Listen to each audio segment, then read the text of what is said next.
What's up, YouTube? So today I want to go over transmission lines, how to make your own transmission lines, what it would cost, where do you get the supplies, etc. Everything you need to know on how to make your own transmission lines, not only for LS swaps, but for any kind of swaps. Or even if you just have transmission lines on your vehicle that go bad and you don't want to go out and spend a couple $100s on factory lines and you want to make your own, this video will cover that. So, I take that back. Assuming you have a 4L60E or any other kind that have a snap fitting where the transmission line just snaps into the transmission using the little flare on them, or any kind of transmission line that has a metal, or transmission that has metal lines that you can fabricate yourself and hook onto. I'm going to show you how to do that now, and like I said, this will work on just about any kind of transmission, definitely the LS swaps, but this is, like I said, we're going to go over what all you need, how to do it, and everything you need to know to make your own lines. My lines on this car are already done, 100% on, working, etc. But I got some parts here and a couple pieces that I can show you how I did it and what you need to know. So, on the 4L60E, assuming that's what transmission you're using, if it's not, doesn't matter, you'll have two lines coming out of your transmission, a feed line and a return line. One line feeds out of the transmission, which it's pressurized, it pushes the fluid out of the transmission. That fluid goes through your lines into your radiator that has a built-in transmission cooler, and then it goes from your transmission, your transmission cooler inside your radiator into an actual transmission cooler, which is an accessory cooler, they call it. It's on the outside of the transmission. It's a whole nother cooler separate. Now, some of you don't have an accessory cooler. Some of your transmission lines go right into your radiator, come back out of your radiator, go back into your transmission. Also, some of you have lines that don't go to your radiator at all. Some of you might have a car that has already been fabricated, or somebody bypassed the radiator itself and just went into an aftermarket transmission cooler. That's fine as well. The thing is, you're going to have a metal transmission line. It's going to look something like this. And like I said, this one's off the 4L60E. Don't mind the piece that's on the end. This is just a metal line with a 90-degree angle that snaps into the side of the transmission. When this line, which is actually much longer factory, comes out, goes to your coolers that we discussed, it's already pre-bent. So chances are you're not going to be able to use your factory lines because your LS swap, or whatever reason, isn't going to be exactly the same as the vehicle the transmission was in prior. So what you'll do is you're going to keep about anywhere from 2 to 8 inches of line, depending on how far your transmission line comes out before it'll hit anything like your frame or the side of your transmission or the engine, anything like that. You're going to measure that, see how far you want it cut, and then you're going to make a flare on the end of this line and go into a rubber pressure hose. Most transmission lines already have a rubber pressure line in them anyway, a pressure hose. So fabricating this to make your own and having a pressure line rubber that's longer than what it used to be won't hurt anything at all. Like I said, I'm using it right now, and this way that I'm showing you now, you won't have to buy AN6 fittings, which is very popular now. Everybody loves AN6 fittings because they're easy to use. But remember, AN6 fittings, you're still going to use rubber hose, you're still going to use your rubber pressure line, and you're going to have to buy the fittings and take out the factory plugs of your transmission and bolt them in. So this way, you get to use factory transmission lines that come with your transmission or whatever vehicle you pulled your LS swap out of, or you can go to any junkyard and get off of like a 1999 to 2006 Chevy Silverado, Chevy Tahoe, Chevy Suburban, GMC Sierra, GMC Yukon, GMC Denali, all those will work. They all have the 4L60E in them, and they all have the same kind of transmission lines coming out of the 4L60E, the 4L80E, the 6L80E, pretty much any of the Chevy transmissions, the lines are about the same, so they'll have this snap fitting. So like I said, you're going to want to cut this down. Then you're going to want to go to either AutoZone, Advanced Auto, O'Reilly's, and get what's called a brake flaring kit.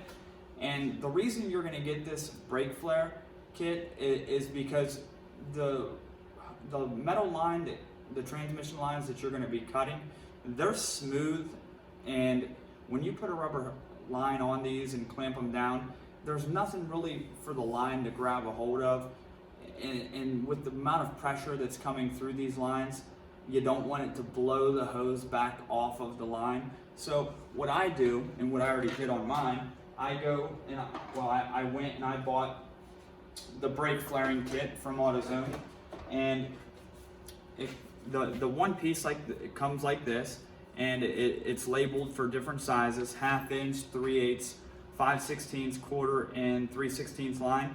We're using 3/8 inch line, so we put it in the 3/8 inch line fitting, tighten it down, and then you're going to get your little flaring tool, which is right here. See if you see that. You're going to turn it upside down and set it on there and see if the height of the line that's coming through is about the same height as the lip on this little flaring piece right here, and ours is close enough. So then you'll flip it over and drop it down inside the line like this, and you'll get your actual flare tool, which looks like this here. You're going to unscrew it, and I know a lot of you already know how to flare brake lines and flare metal lines.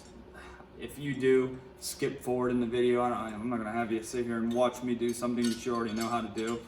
I know it can get boring, but remember, there's a lot of people out there that don't know how to flare lines.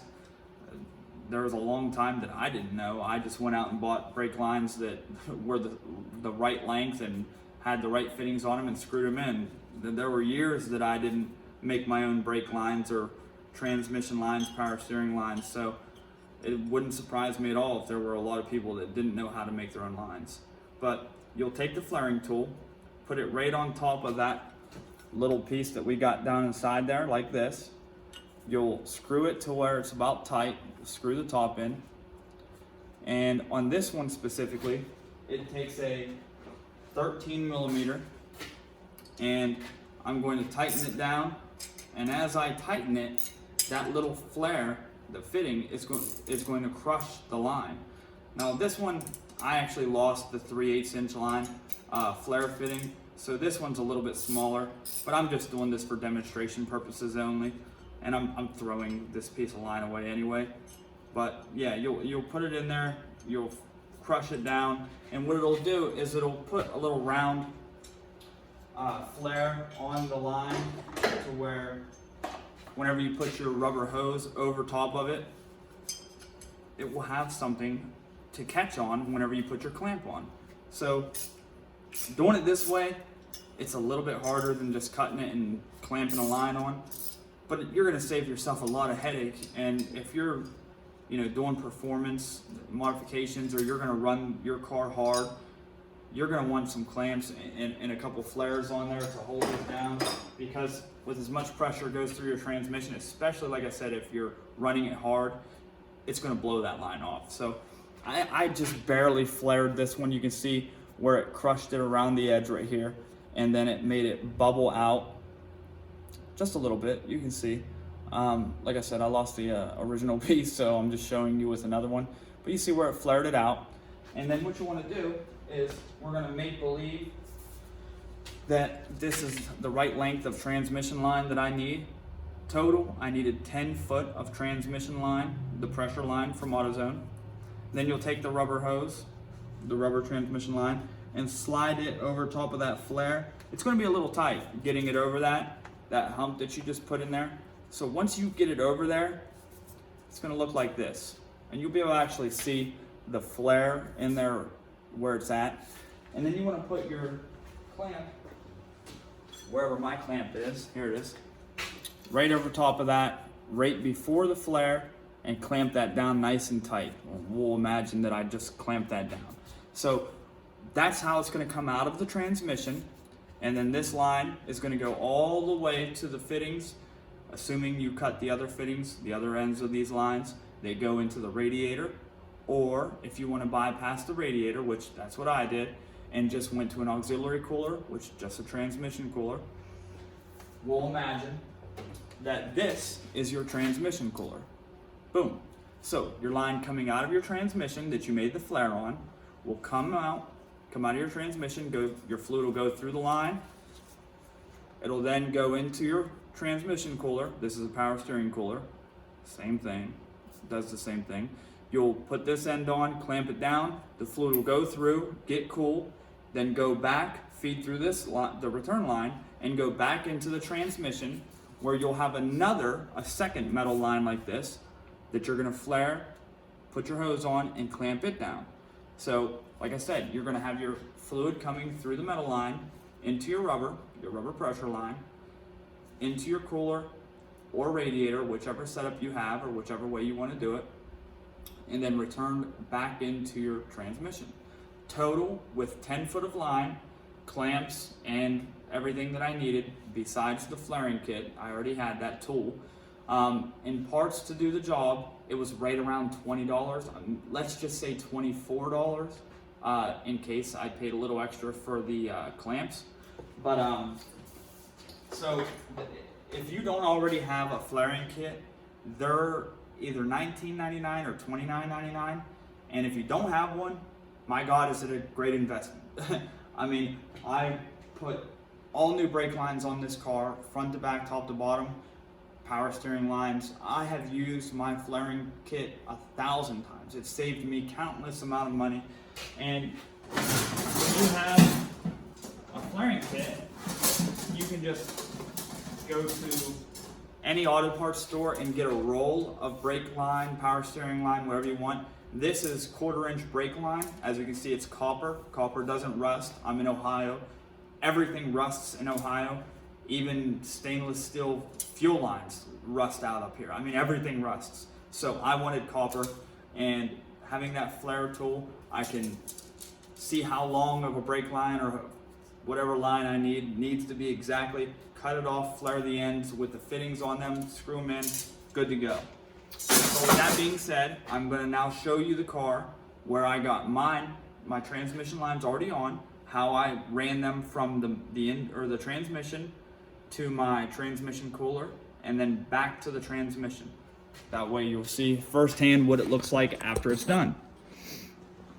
Now, I'm not sure how good you'll be able to see, but as you can see, these are my transmission lines here. And they are 3/8, yeah, there you go. That is the part number, actually right there. I won't even have to give you the part number. 50280-25, and it's a 3/8-inch line made by Armor Mark. These are pretty good pressure lines. I like them. They're really sturdy, and as you can see, they go down and around where the starter would be. The starter's out into the metal lines that I made with the flaring tool, and then clamped on. As you can see, I put 2 of the fuel line clamps on there. The fuel line clamps are actually made much better than a regular clamp. A regular clamp, which would just be like this here, is good and it'll work for what you need it to do. But the fuel line clamps, the way they tighten is just a little bit better, and they actually look like this. And they hold a lot better for pressure lines, because whenever they tighten, they crush that metal loop around, and they hold all the way around instead of just on the side. They apply pressure to the entire outer diameter of the rubber hose, and they do a much better job in my opinion. So I'm gonna light this up a bit down here for you. I want you to be able to see those lines a little bit better. As you can see, those are just factory lines. I cut them off after they go from a 90-degree angle. One comes out 4 inches, the other one comes out about 6, so that the clamps are not overlapping each other or touching. And then I flared the ends, clamped them down. They go along the engine onto the frame rail, where that little piece you see right there is just a piece of rubber in case it rubs up against my motor mount. I don't want them to rub through. So then they go up through the hose clamp, up and around the radiator, through the radiator. One goes into a copper line that I made, goes into my transmission cooler, which is a very large transmission cooler, as if you can see that. And then it returns back into the transmission. And as you can see, I just put a brass fitting on that one there where it goes into the trans cooler. And this transmission cooler here that I decided to use is out of a junkyard. It was from a 2001 Ford F-250 with a V10 engine in it. And those have the bigger 4R100 transmissions in them, which is a pretty heavy duty transmission. And the F-250s are made for towing and a lot of, a lot of hard work. So these are built to keep the transmission cool. And as you can see, like I said, it's very tall, very long. It would be hard to get my transmission hot at this point. So, but yeah, one more picture of the flaring kit, the brake flaring kit. Everything you need from that. Like I said, that is right at AutoZone, Advanced Auto, just about anywhere you need to go, O'Reilly's. And then you'll get that 3/8 pressure line. Like I said, if you're gonna do a B body, it's gonna be about 10 feet, just so you know you have exactly enough. You'd rather have a little extra than not enough. So get 10 feet of that, get some clamps, and then if you don't have the factory lines to cut already, go to your local junkyard, cut the lines off, flare the ends, and put those on there. Save yourself a lot of money, a lot of time, and it's easy to get parts for them. And if you ever had to refix them, remake them, or fix them, it's easy to get a hold of those. So, but yeah, any other questions, guys, let me know. And until the next video, I'll talk